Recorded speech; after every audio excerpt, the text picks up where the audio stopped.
Hola a todos y bienvenidos a Diario Runner. Yo soy Pedro Moya, creador de palabraderunner.com, y en este podcast hablamos sobre correr, sobre material, tecnología, aplicaciones, cacharros, zapatillas, experiencias y mucho más. Y en el episodio de hoy vamos a continuar con la sesión de preguntas y respuestas que ya os dejé hace un par de días, el viernes, que se me alargó muchísimo, me pasé como 40 y pico minutos de grabación.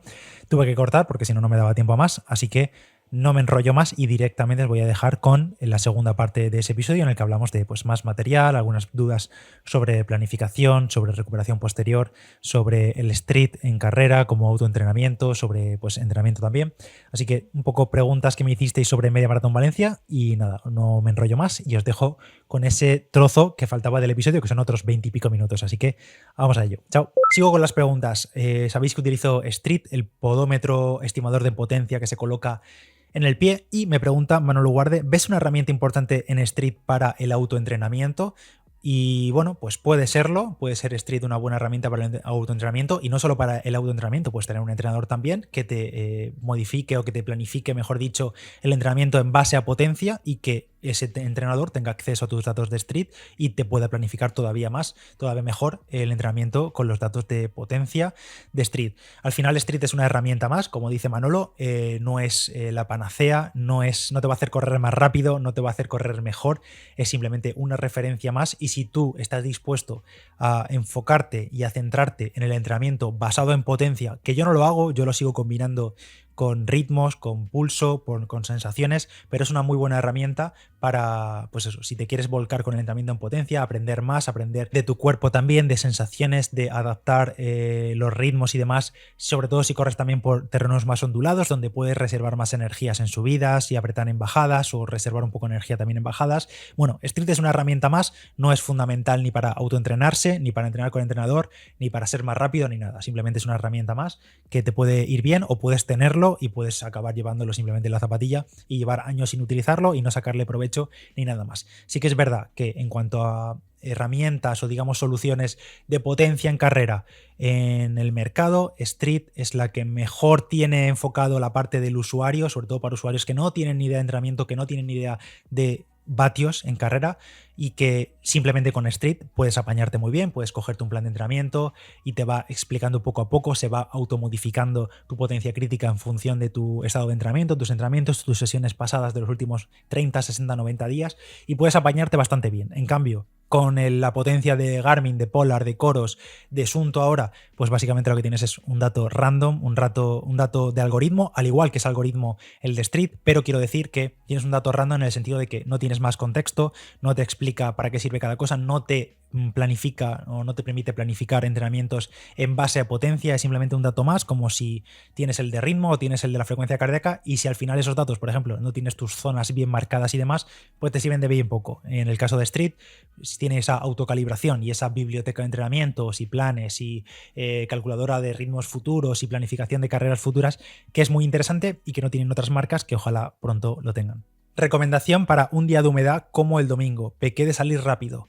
Me lo dice David Bautista. Bueno, no tengo ninguna recomendación concreta. Al final, la climatología es algo de lo que no tenemos control el día de la carrera. Es igual para todos. Hay gente que, por lo que sea, refrigera de forma natural mejor que otros.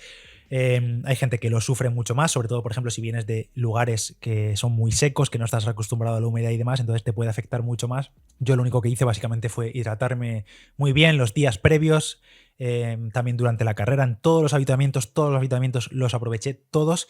No hay que perder la oportunidad de no coger algún habituamiento, a menos que por lo que sea se te escapa la botella o vas super focus y está todo el mundo aglomerado y no quieres tropezarte con nadie, pero incluso en esos casos puedes asociarte con un compañero y pasarte una botella, lo que sea. A mí me pasó en el primer habituamiento, yo cogí botella y el compañero de al lado no, que luego lo saludé por cierto en meta.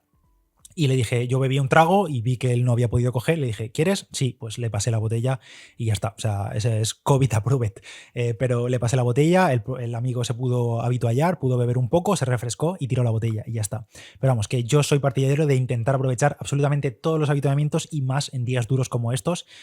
Pues refrigerarte bien las piernas, el torso, la cabeza, para que al final el cuerpo, aunque vaya a dedicar energía a refrigerarse, pues ayudarlo un poco bajando la temperatura con agua y demás. Y sobre todo también llevar ropa fresca, ropa técnica que evacúe bien el calor y demás. Ederio me pregunta, ¿algún dolor corriendo o molestias? Y la verdad es que no. Por suerte he tenido una preparación bastante buena. He tenido alguna molestia en semanas previas en algunos entrenamientos muy duros que me han dejado un poco tocado en la zona interna de la cadera. Hay algo ahí como que me tira, no acabo de saber qué es. Ya lo llevo arrastrando muchos meses, aparece, desaparece. A veces me duele un poco más, me duele un poco menos, pero luego cuando me caliento no noto nada. Y en carrera, la verdad, cero problemas por suerte. Nada a destacar, lo único, lo que comenté en la crónica, el tema de la rozadura que me hicieron las zapatillas, más que las zapatillas o los calcetines, lo que comenté, la humedad, llevar los pies encharcados y sobre todo llevar las zapatillas un poco sueltas en carrera.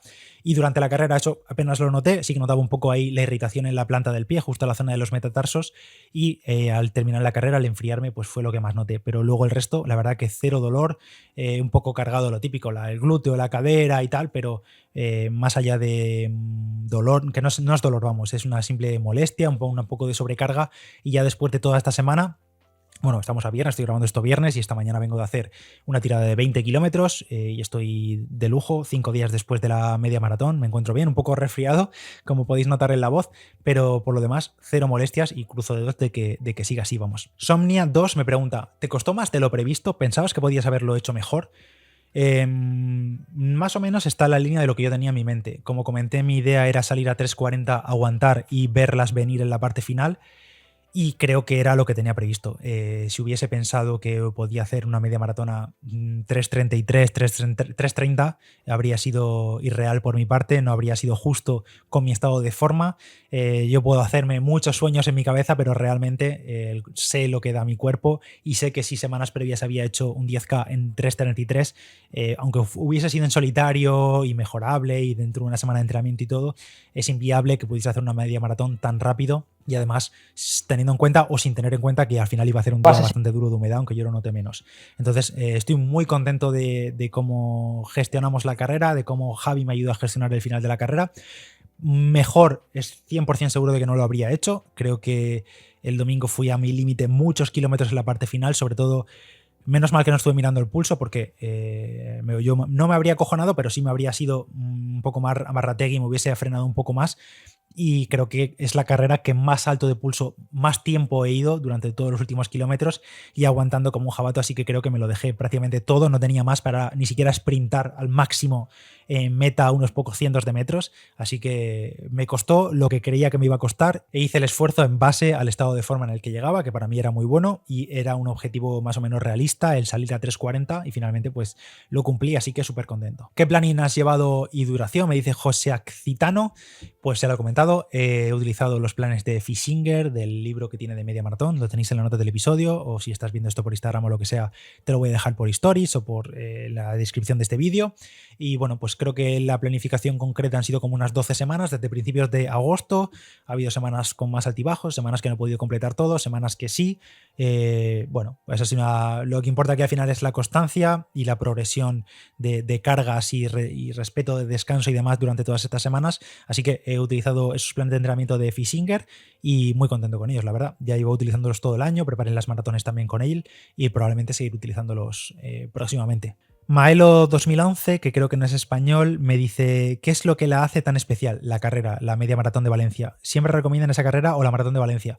Pues yo creo que simplemente porque por lo general son buenas fechas de tiempo climatológico en Valencia, son circuitos ultra rápidos, son circuitos estudiados al milímetros para ser ultra rápidos, para intentar batir récords, literalmente, tanto el de 10K, el de media maratón, el de maratón, y bueno, son carreras muy buenas a nivel de también de público, a nivel de habituamientos, a nivel de voluntarios, a nivel de general de organizativo, son carreras muy buenas y por tanto son una de las referentes en España, tanto en media maratón, en 10K o en maratón.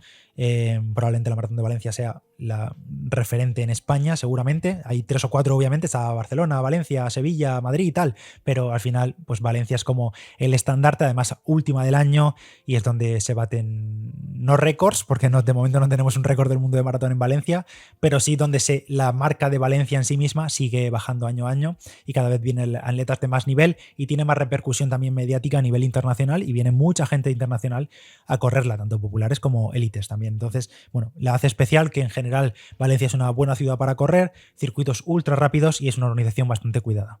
La cantidad de hidratos para soportar esas cargas en tu día a día, ¿de dónde las sueles sacar? Nogales FJ me hace esta pregunta. Yo la verdad que no llevo una dieta muy cerrada, como de todo y no de todo sano, digamos. Pues la cantidad de hidratos pues viene lo típico, arroz, pasta, pan y sobre todo muchos cereales, tanto más o menos sanos, entre comillas, como algunos más guarrillos, como los cereales rellenos de leche o algunas cosas así, o arroz inflado de chocolate, algo así. Al final me meto caprichos y bueno, no considero que me vaya mal. Es como lo que me gusta, lo que me apetece. Hay muchos días que por desgracia me quedo en déficit, ya sea porque no me apetece comer más o porque simplemente como he tenido una enorme cantidad de entrenamiento, tanto correr como gimnasio, algunos días que doblo o correr mañana y tarde, pues al final no llego a las calorías ni siquiera de las que he consumido. Entonces, bueno, intento ahí mantenerme lo máximo que puedo. Me cuesta bastante coger peso, aunque he cogido un poco en estos meses, la verdad. Llegué a la carrera con 68 kilos, que creo que, bueno, es un peso bueno para mí, es un tío alto. Diría que incluso, seguramente mucha gente me diría que peso poco para mi altura, y estoy un poco así escuchimizado, pero bueno, se hace lo que se puede. ¿Por qué la gente se apunta en cajones que no van acorde a sus tiempos? Bueno, yo no noté esto en mi cajón de sub 1 hora 19, principalmente porque había que acreditar marca y la organización lo llevaba ahí más, supongo que más estudiado, la gente que se metía en esos cajones era más rápido. No sé si en la parte de atrás pasó o no pasó, pero sobre todo en cajones que no requieren acreditación, pues al final es inevitable que haya gente que se inscriba pensando, bueno, me meto ahí delante, salgo un poco más adelante, no creo que estorbe tal, y hay casos en los que ocurre que no pasa nada, que no estorba a la gente ni nada, pero otros casos que sí que es verdad.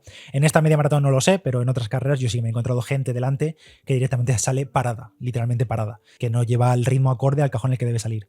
Supongo que es algo que debemos mejorar, que debe mejorar no solo la organización a nivel de controlar a la gente, sino también uno mismo, ser consciente de su nivel y de no querer ser Kipchoge y meterse en primera línea cuando en realidad pues va a correr a una velocidad mucho más baja, ya no solo por ser respetuoso con el resto de corredores, sino por la propia seguridad suya y el resto, porque tú imagínate, en una salida rapidísima te encuentras a un tío delante o una tía que está hecho ahí un monolito en medio de la carretera y pues te puedes chocar, hay una caída múltiple, la gente ya sabéis cómo vamos en las salidas, que estamos todos nerviosos y demás, esquivando, y bueno, pueden provocar situaciones delicadas que se podrían evitar si todo el mundo respetamos nuestros tiempos de salida. Javelino98, ¿cuántos kilómetros tenían de rodaje tus zapatillas y por qué estas en concreto y no unas Alpha 2? Bueno, ya lo he comentado, kilómetros de rodaje, creo que estas Asics Metaspeed Sky entre entrenamientos y tal llevarían como unos 150, no llega a 200 kilómetros y la verdad que está muy bien de respuesta y de desgaste y todo.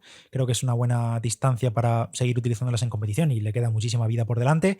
Y no utilicé, por ejemplo, las Alphafly, lo comenté, tengo 2 pares de Alphafly y en algunas tiradas y demás me han provocado algunas ampollas, sobre todo en el pie izquierdo, en la zona del puente, sobre todo en la Alpha que tengo, la Alpha 2, que tengo de media talla más, que quería que me iba a evitar estos problemas, pero al contrario me provocan más problemas la talla que es media talla más que la que tengo de talla 44, que son las blancas Proto, y no las utilicé pues porque simplemente, pues no sé, decidí cambiar esta vez y todas son grandes zapatillas. La Alpha 2 incluso todavía no acabo de pillarle el punto del todo, incluso me gusta más la Alpha Fly 1 a día de hoy, pero bueno, seguiré utilizándolas y no sé si las utilizaré ya más en larga distancia o en alguna otra media maratón, o ya veremos. Pero bueno, tengo la Alphafly 2, bueno, la veis por ahí detrás, y la seguiré utilizando porque es una muy buena zapatilla, pero te tienen que encajar. Y en este caso, pues tras todo este bloque de entrenamientos, a mí me venía mejor la Metaspeed Sky, así de simple.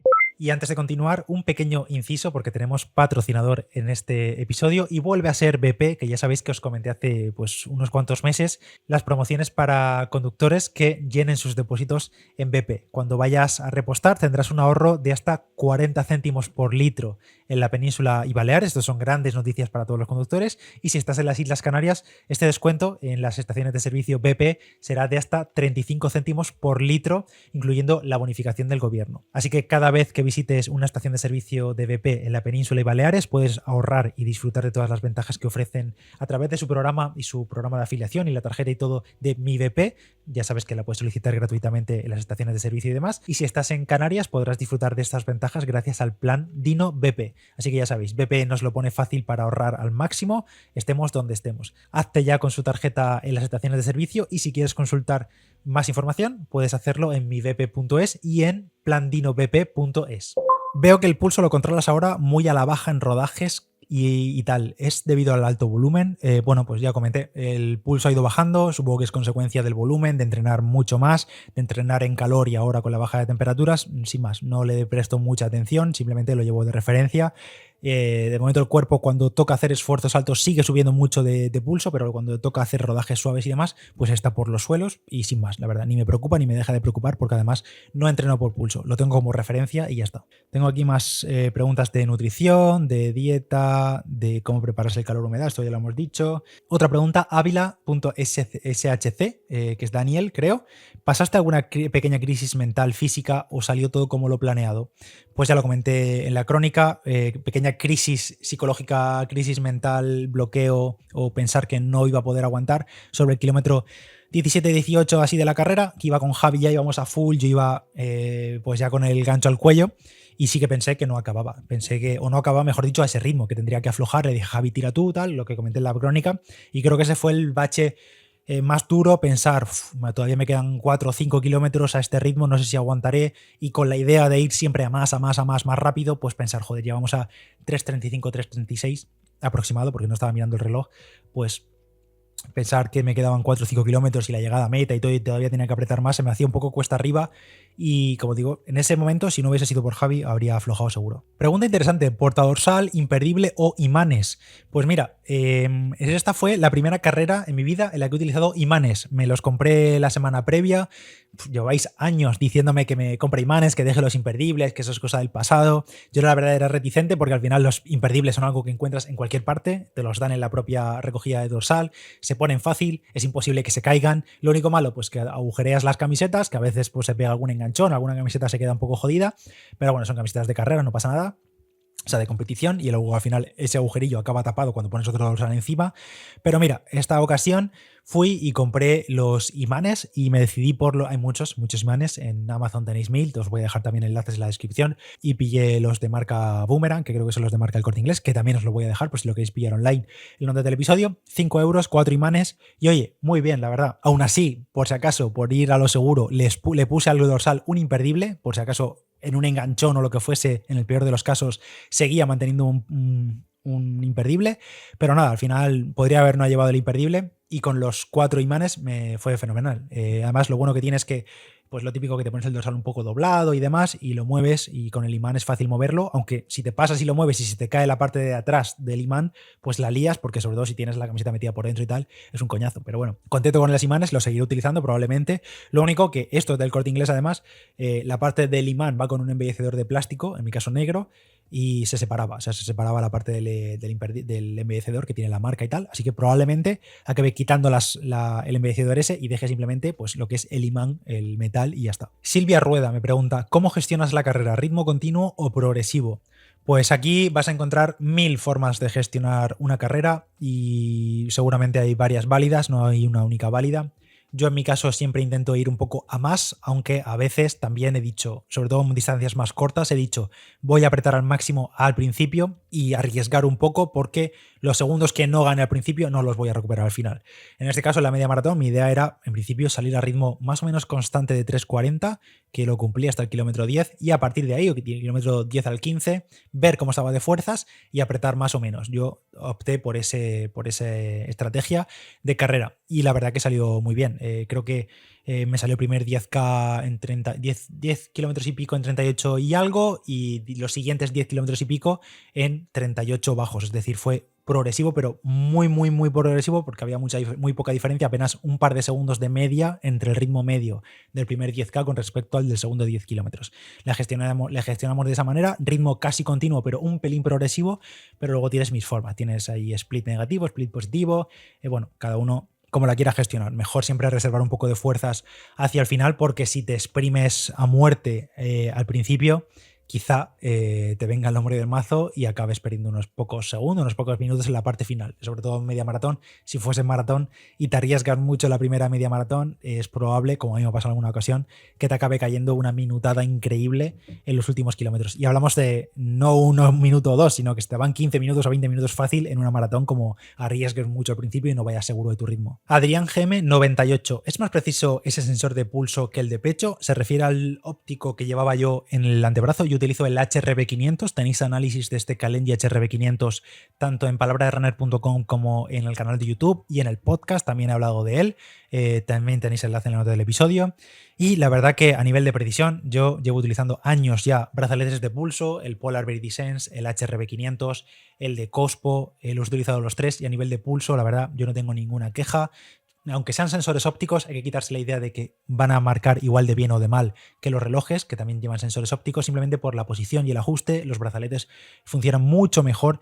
Al final las bandas de pecho vas a lo seguro, sabes que funciona bien. Hay rara vez que una banda de pulso de pecho vaya a funcionar mal, pero es que a nivel de comodidad, para mí pongo los brazaletes muy por encima y yo es raro ya que vuelva a una banda de pecho. Por lo demás, la verdad que pues perfecto, la verdad. Yo estoy encantado con los brazaletes, con este Kalenji, con el Polar, con el Cospo. Yo los recomiendo muchísimo, los brazaletes de pulso. Lo único que vas a tener es un pelín más de desfase cuando subes el pulso muy rápido, por ejemplo, haciendo series y demás. A lo mejor te hablo de que el brazalete, el óptico, tarda que 2 segundos, 3 segundos más en reaccionar en los picos máximos, pero acaba llegando al pulso. No sé, es como hilar muy fino, es simplemente si vas a analizar muy al detalle las gráficas y demás, pero realmente yo en la práctica no noto nada de diferencia entre los brazaletes ópticos y las bandas de pulso y para mí ganan por comodidad, pero vamos, de calle. Y ya voy a ir terminando porque me estoy enrollando que flipas. Si pudieses volver, Alejandro me hace una pregunta, si pudieses volver a agosto, ¿cambiarías algo del plan, sacrificio, nutrición, equipación? Y es una pregunta buena porque estuve pensando en ello y a ver, la verdad que se me hace complicado pensar en cosas que hice en agosto, en septiembre y que realmente tuviesen un impacto real y efectivo en el día de la carrera. Prácticamente, pues, ¿qué te iba a decir? En algún entreno que me hubiese esforzado muchísimo y que me dejase un poco más tocado de lo normal, o que en algún entreno al contrario, pues me podría haber esforzado más y fui un poco más relajado. Creo que ese tipo de detalles apenas van a marcar la diferencia. O no sabría cuantificar la diferencia que van a marcar, la verdad, en el día de la carrera en sí. Y lo que cuenta más para mí es la constancia, es pues eso, que durante todos estos meses prácticamente no he fallado y llegué a la carrera descansado, con buen tapering y con ganas de correr y de hacer marca, aunque tuviese un poco de miedo las horas previas. Entonces, no sé, ¿que hubiese cambiado algo? Creo que no.